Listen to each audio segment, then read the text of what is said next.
Pemirsa, mari kita bergeser ke informasi mengenai nilai tukar rupiah.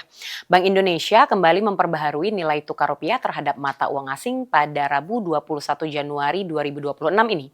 Pembaruan kurs ini menjadi acuan transaksi falas di pasar domestik.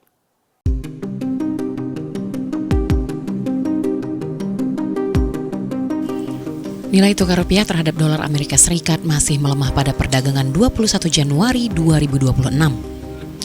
Mengutip dari laman resmi Bank Indonesia bi.go.id, nilai tukar 1 dolar Amerika Serikat diperdagangkan dengan kurs jual di Rp17.075,90 dan kurs beli pada Rp16.896,10. Untuk 1 euro, kurs jual tercatat di Rp19.950,04 dan kurs beli pada Rp19.784,16. Selanjutnya untuk mata uang pound sterling Inggris memiliki kurs jual sebesar Rp23.000 dan kurs beli di Rp22.764,12.